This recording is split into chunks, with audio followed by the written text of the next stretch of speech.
Hi, and welcome back to the channel. In today's video, I'm going to show you how to build a barn. This is actually part 1 to a 2-part series, so make sure to check back next week where I show you how to paint the barn. Want to see how all this is done? Well, stay tuned and let's check it out.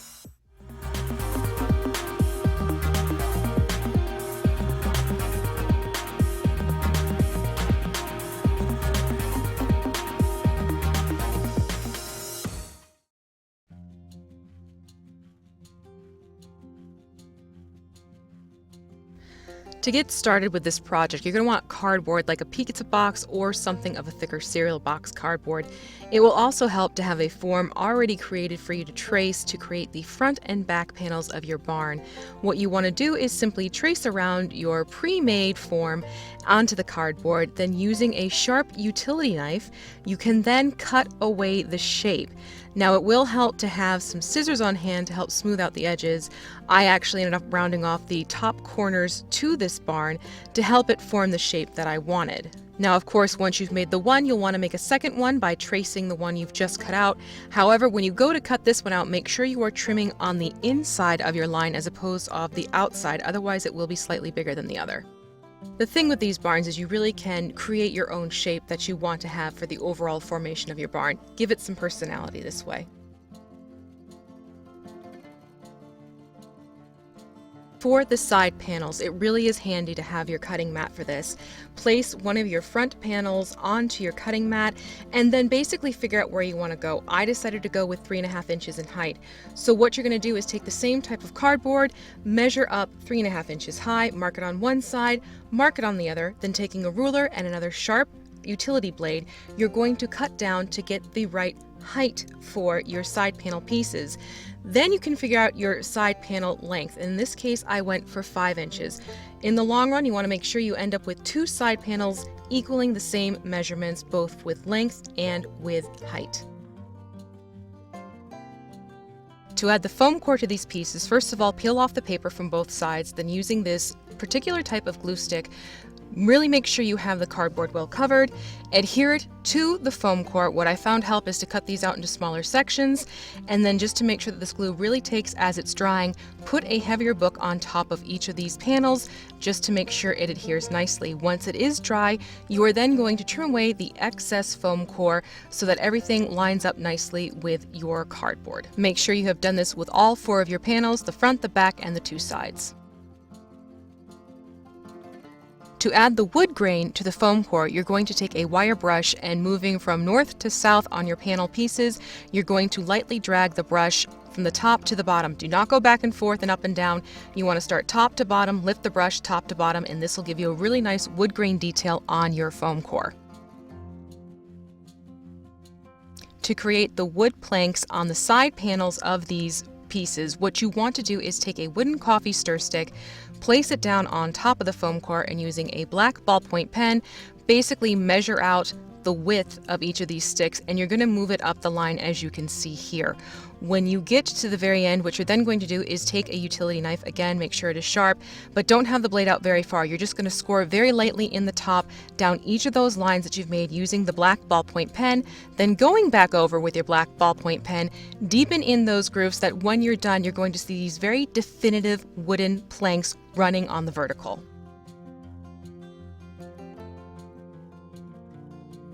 The first thing you're going to want to do is place your front panel on your cutting mat and then line up the 2 side panels on either side. What I then did is put one of those coffee stir sticks running along the top so that it can act as a unifying factor between the side panels and the front and back panels. When you have it in place, what you're going to do is put some hot glue on the back of this coffee stir stick, and then you're going to place it back on top of the front or back panel, and this is going to create a nice little bit of trim work.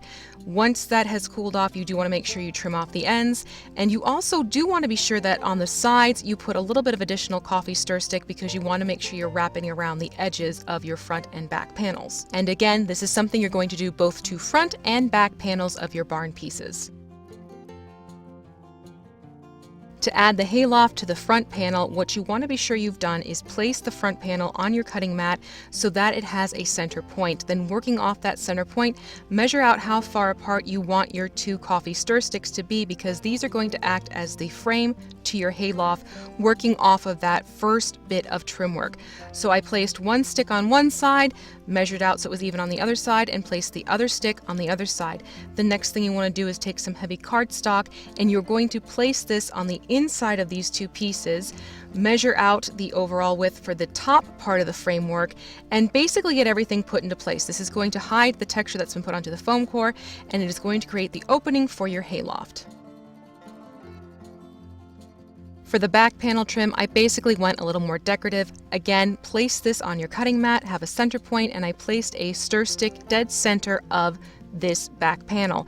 Then what you want are two pieces cut at a 45-degree angle on one side, and you're going to place these up against that center coffee stir stick to create these angled bits of trim work. This is completely optional, but I do like the end result of this look when it is done.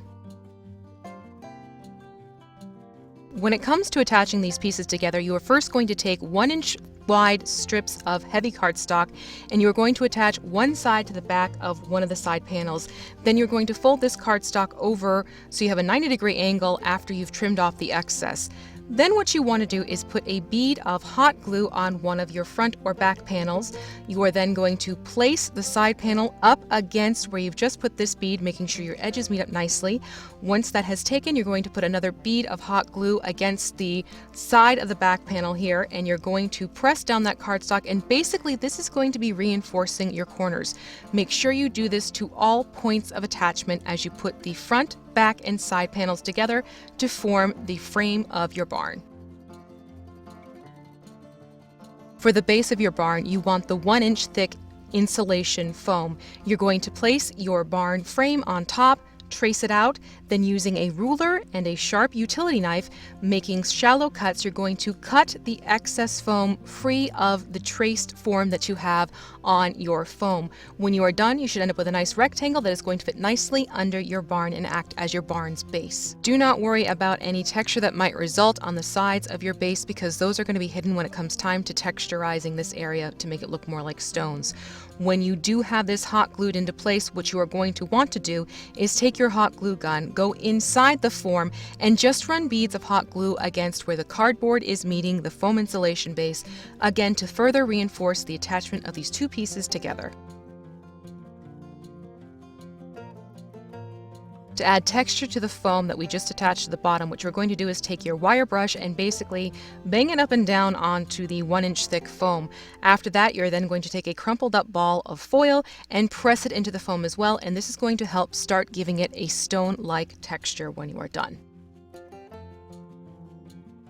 For the barn double doors, I decided to construct them on thick cardstock. So what I did was basically cut out a rectangular shape in the measurements that I needed, and then you're going to want to find your center point on these rectangles. Now I have 2 rectangles because I'm making 2 sets of the double doors. Once you do that, what you're then going to do is taking a coffee stir stick, you're going to put a bead of hot glue onto that and place one down just to the one side of your center point. This is going to start the edge of one door. Then what you want to do is continue stacking these coffee stir sticks up against each other, making sure the edge meets the top of the door and the edge meets the previous coffee stir stick. When you get to the end, what you then want to do is flip it over, and with a sharp utility knife is gently score the end pieces off so you have a nice level edge to both the top and the bottom of this side of the door. Make sure you do the same for the other side of the door. Once you have that established, you are going to take 6 1-inch length pieces of these coffee stir sticks, and these are going to act as your trim edges to the door. You're going to put a piece on the top, a piece at the bottom on each side of your door, and then in the center you will also place one of these pieces at the midpoint of your doors, so that way your doors are trimmed off top, bottom, and they have a little decorative piece in the middle. To attach it, it helps to first mark where you want your door to go, then go back to your low temp hot glue gun, add a generous amount to the back of the door, and simply place it back over where you have your marked area, press down firmly, and your door is now attached to your barn. I decided to put double doors to the front and the back of my barn. While you could keep using the coffee stir sticks, I did decide to jump up to using popsicle sticks for the lower area of the barn trim work. So what I did was I took a popsicle stick, I measured off a specific length that I wanted to use, nipped off the edges so that I would have straight edges on either end, and then basically used these as caps for the corner areas of the barn. For the sake of consistency, make sure that you put these on the same side first. So first do your front side, then do your back side, then flip it over and put the pieces onto the edges, and that way things are going to line up the same way all the way around. For the trim work that goes across the top area of the barn to kind of divide the first floor from the second, you're going to want to first cut 45-degree angle cuts on a few of your popsicle sticks, and then also cut off the one rounded edge. And what you're going to do here is use this to help marry the two popsicle sticks you will need to cover the spans of your front, back, and side panels. What you need to do is have your two 45-degree angle cuts meet up against each other after you have glued on one of these sticks first. Then you're going to mark off on the second stick that isn't glued on yet where you need to make your cut, and this is going to help you have edges that sort of merge more seamlessly into each other. You can also take your hot glue gun to fill in that little bit of a gap that might be left as well. To get the roof ready, what you're going to first need to do is take some extra cardboard, cut some long strips, and you're going to hot glue these to the top portion of your form where the roof is going to go. These are going to act as support for your roof. For the corrugated roof, we're going to use corrugated cardboard, and to get this look, you're going to first peel off the one layer of paper that is on the single corrugated cardboard piece that you're going to be using. You may find in some cases that there is going to be extra paper left, and that's okay. What you want to do is wet your hands, and then using the moisture that is on your hands, rub it across the paper that is left over, let it absorb a little bit, and you'll find it is easier to go back when that little bit of paper has been wet down to peel off the remainder of the paper that was left behind. Only when the cardboard is completely dry can you go back with a wire brush and help remove any little flakes of paper that are left from the peeling process. To get the length of the roof, what I basically did is just put the corrugated cardboard up against the base of the barn and marked on it where I wanted to have a little bit of overhang left over, and that's how I gauged how long to make it. So what you're then going to do is, after you've marked that off, you're going to draw a pencil line down that divot between the two raised portions of the corrugation using a sharp utility knife. Lightly score it until you are able to cut it into two pieces, and this is going to help you start getting your roof ready. This next step is only for those who are working with a roof that is going to have a curvature to it. If you have a sloped flat roof, you can skip this part. But what you want to do is get a water bottle filled up with 1 part rubbing alcohol to 4 parts water. You are then going to spray this mixture lightly on top of your cardboard, and what this is going to start to do is cause it to bow. As it bows, what you're going to do is put this up on top of your barn form, mark where you may need to trim off excess width to this piece of cardboard, and while it is still wet, you're going to use a pair of scissors to trim away the excess amount of cardboard that you do not need for this, and then you're going to glue this on using your hot glue gun. And yes, while this piece of cardboard is still damp, because it's going to help you curve it better to the shape of your barn's roof. To do this, run a bead of hot glue on either side of the rooftop of your barn, and you'll also want to make sure you've put some on those supports as well, and gently press down as you're adhering the corrugated cardboard to the barn top. Then go in again with your hot glue gun and put a bead along the seams where the barn top is meeting the corrugated cardboard. Obviously, you will need to do this to both sides. Once you have both sides in, what I ended up doing was taking a popsicle stick, cutting out a notch like this, and basically having it run along the top portion of the roof to act as a rail. You can also use a bamboo skewer if you have one on hand. I did not. Or something like a chopstick as well. Basically, you want to have something at the top to act as that railing portion between the two pieces of your aluminum corrugated roof. The windows used are actually windows you can find from miniature train companies. So I'll see if I can find a comparable link for you in the description below. These actually came from the Craft It Forward box, so I was excited to use them. But basically what I did is I used the line between the insulation form and the foam core to line up where I wanted the middle portion of the windows to go. Once I did that, I pressed in gently so that it would leave an indentation. For safety's sake, I also made sure to outline the inside of the windows just so I could tell where these were going. Then I took a utility knife and basically scored out the foam that I was not going to need in there, because I was going to do a little trick with the eyes to make it look like the windows actually led into the inside of the barn as opposed to up against cardboard. Hindsight, it doesn't hurt to make the opening for this window just a hair bigger than needed, because once you put paint on this, it is going to swell up and shrink down a little bit as a result. For the insulation foam area, what you're going to do is take a black ballpoint pen and you are going to carve in shapes of stones to act as a stone foundation effect for your barn. To do this, basically just go around the form completely, draw in different shapes of stones, different lengths, different heights, different widths, and as you add that variety, you're going to see it takes on that natural stone look that you'll find often in older farm buildings. You do want to make sure you are pressing down deeply and firmly with your ballpoint pen too, so that those grooves are nice and deep.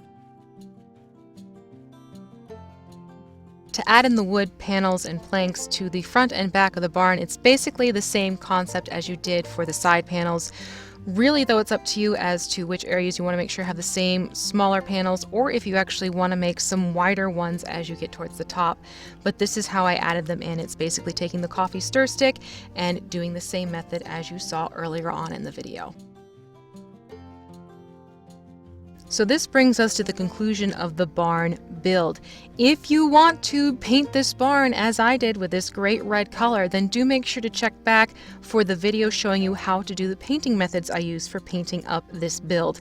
However, you are welcome to paint this however you so choose. Hopefully this has been something that's been very helpful for you. If you have any questions about what I did in this video, please feel free to comment below, or you can email me at thecraftingmuse.email@gmail.com. If you've enjoyed this video, make sure to give it a thumbs up, and you are welcome to subscribe while you are here. Stay tuned for just a little bit more.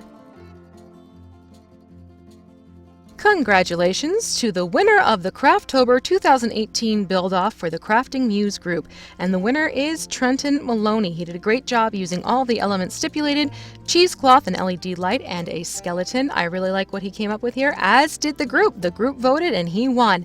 So take care of your winning prize there and enjoy it.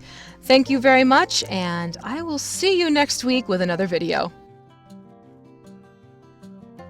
A warm welcome and thanks to Rupert Falmouth for joining the channel champions on Patreon.